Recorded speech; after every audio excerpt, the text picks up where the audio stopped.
Halo semuanya, selamat datang di episode 3 Sound of Fear. Di episode ketiga kali ini, saya akan menceritakan mengenai pengalaman yang dialami oleh adik dari teman saya. Jadi teman saya ini bukan orang Indonesia, tapi masih masuk dalam negara Asia. Mungkin beberapa di antara kita sebagai orang Indonesia pernah mendengar cerita yang serupa. Tapi kami harap tidak ada satupun dari kita yang pernah mengalaminya. Jadi, cerita ini berawal dari sebuah sumur yang ada di dekat rumah teman saya. Sumur ini merupakan sumur tua. Bahkan warga sekitar tidak tahu sudah berapa lama sumur ini ada di lingkungan itu. Jadi, para tetua maupun orang-orang di sekitar sana selalu mengingatkan kepada anak-anak maupun orang-orang muda.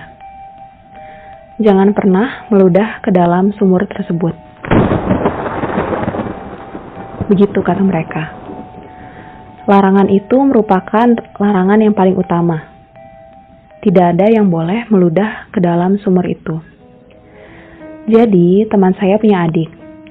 Adiknya ini masih kelas 2 SD. Dan sewajarnya anak-anak SD, pasti mereka suka bermain dengan teman-temannya. Adik dari teman saya ini adalah anak yang tergolong pintar. Dia berprestasi di sekolah dan dia juga sudah fasih berbahasa Inggris. Jauh melampaui anak-anak seusianya. Jadi, adiknya ini suatu hari ketika menjelang sore, mungkin kalau di kita menjelang maghrib, adiknya bermain di dekat sumur tersebut bersama dengan teman-temannya. Seperti anak-anak lainnya, mereka bermain kejar-kejaran waktu itu. Jadi, mereka lari ke sana kemari mengejar satu sama lain. Ketika sedang berlari, mungkin adiknya teman saya ini sedang tertawa saat itu. Adiknya tidak sengaja kemasukan serangga ke dalam mulutnya. Karena panik, adik dari teman saya ini buru-buru meludahkan serangga tersebut. Nah, sayangnya, serangga tersebut diludahkan tepat ke dalam sumur.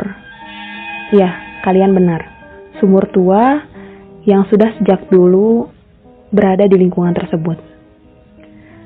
Sebagaimana yang kita semua ingat tentang larangan di awal, jangan pernah meludah ke dalam sumur tersebut kan. Nah, tiba-tiba adiknya ini setelah meludah, langsung diam dan pulang ke rumah. Padahal teman-temannya yang lain ini masih bermain di situ. Sesampainya di rumah, teman saya ini belum merasa ada yang janggal pada adiknya. Dia merasa tingkah adiknya masih biasa saja, yang mungkin adiknya lelah karena bermain terlalu lama, jadi akhirnya adiknya istirahat dulu di kamar. Nah, tapi yang membuat teman saya curiga adalah sudah seharian tapi adiknya belum keluar, jadi sampai pagi ini adiknya belum keluar. Padahal biasanya adiknya itu bangun pagi-pagi sekali, kemudian bersiap-siap untuk berangkat ke sekolah. Jadi teman saya ini mendatangi adiknya dan mulai bertanya, ada apa? Apa kamu sakit atau ada masalah? Tapi adiknya ini tidak menjawab. Akhirnya beberapa anggota keluarga lain mencoba untuk memujuk adiknya ini.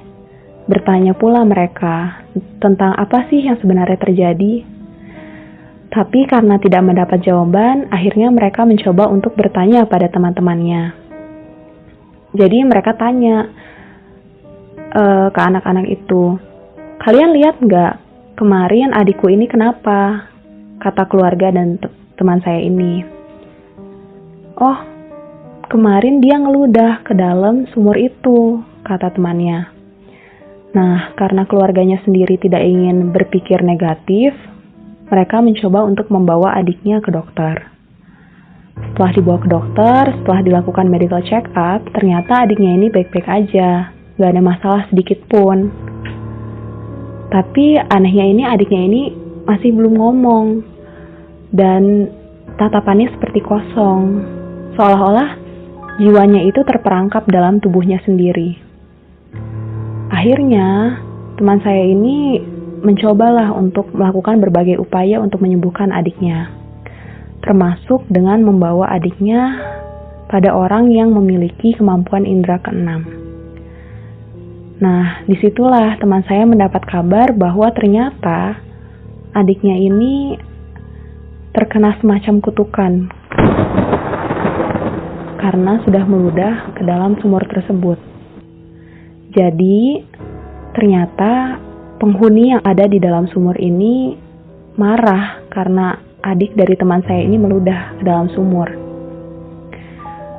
Nah, karena marah, mungkin si penunggu ini menampar mulut adiknya, sehingga posisi bibir dari adik teman saya ini tidak seperti kita orang pada umumnya.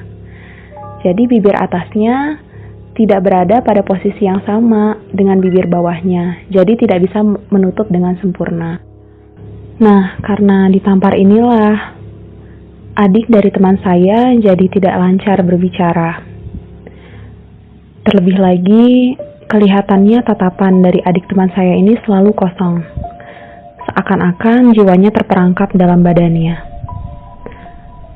Teman saya mencoba berbagai upaya untuk menyembuhkan adiknya, termasuk dengan mencoba untuk mengobatinya ke orang yang memiliki kemampuan indera keenam tadi.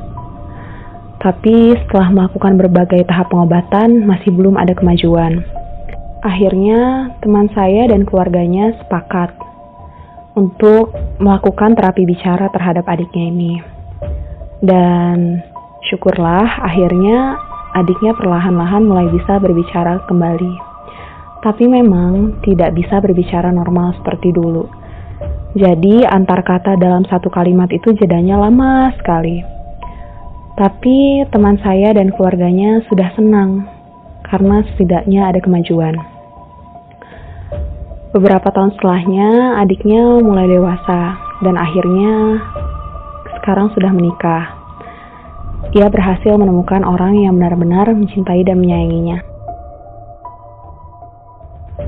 Nah, teman-teman, terlepas dari kita percaya atau tidak pada hal mistis, tidak ada salahnya bagi kita untuk lebih berhati-hati terhadap larangan-larangan tertentu yang ada di suatu tempat. Sekian cerita dari kami, dengarkan juga cerita-cerita dari Sound of Fear selanjutnya. Terima kasih.